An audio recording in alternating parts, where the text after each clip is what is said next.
Welcome to పూరాలుకల్. రాష్ట్రంలోని గ్రామ పంచాయతీల్లో విద్యుత్ బిల్లుల చెల్లింపుల వ్యవహారం ఇప్పుడు తీవ్ర వివాదానికి దారితీస్తుంది. ఒకవైపు పేరుకుపోయిన వందల కోట్ల బకాయిలు కట్టాల్సిందేనని డిస్కంలు ఒత్తిడి తెస్తుండగా, మరోవైపు కేంద్ర ఆర్థిక సంఘం నిధులను దీనికి మళ్లించాలన్న రాష్ట్ర పంచాయతీరాజ్ శాఖ ఆదేశాలు సరికొత్త తలనొప్పులు తెచ్చిపెడుతున్నాయి. అటు సర్పంచ్లు, ఇటు అధికారుల మధ్య నడుస్తున్న ఈ కరెంట్ వార్ ఇప్పుడు ఢిల్లీ కూడా చేరింది. రాష్ట్ర వ్యాప్తంగా ఉన్న 12,706 గ్రామ పంచాయతీలు విద్యుత్ శాఖకు ఏకంగా 1,700 కోట్ల బకాయిలు పడ్డాయి. గత 2.5 సంవత్సరాలుగా పాలక వర్గాలు లేకపోవడం, పర్యవేక్షణ కరువవడంతో పాటు పల్లె ప్రగతి, మిషన్ భగీరథ పంపింగ్, వీధి దీపాల వల్ల విద్యుత్ వినియోగం భారీగా పెరిగింది. ప్రభుత్వ ఆదేశాల ప్రకారం పంచాయతీ కార్యదర్శులు డిజిటల్ కీస్ ఉపయోగించి నిధులను డ్రా చేయాలని చూస్తుండగా, స్థానిక సర్పంచ్లు, ప్రజా ప్రతినిధులు వారిని అడ్డుకుంటున్నారు.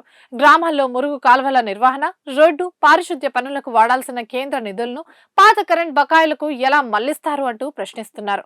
అయితే అధికారులు మాత్రం ఆపరేషన్ అండ్ మెయింటెనెన్స్ కింద ఈ బిల్లులు కట్టవచ్చని, నిర్లక్ష్యం చేస్తే షోకాస్ నోటీసులు ఇస్తామని కార్యదర్శులపై ఒత్తిడి తెస్తున్నారు.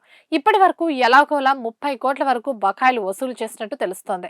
కేంద్ర ప్రభుత్వం నేరుగా గ్రామ పంచాయతీల అభివృద్ధి కోసం ఇచ్చే నిధులను కరెంట్ బిల్లులు, ఈఎంఐలకు మళ్లించడం చట్టవిరుద్ధమని కేంద్ర మంత్రి బండి సంజయ్ మండిపడుతున్నారు.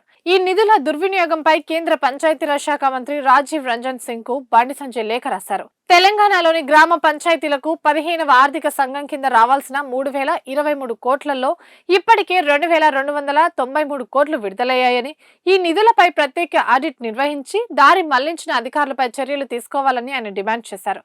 మొత్తానికి అటు నిధులు లేక, ఇటు బకాయిలు కట్టలేక గ్రామ పంచాయతీలు సతమతమవుతుండగా, ఈ పొలిటికల్ అండ్ అడ్మినిస్ట్రేటివ్ వార్ ఎలాంటి మలుపు తిరుగుతుందో అని ఆసక్తి రేపుతోంది.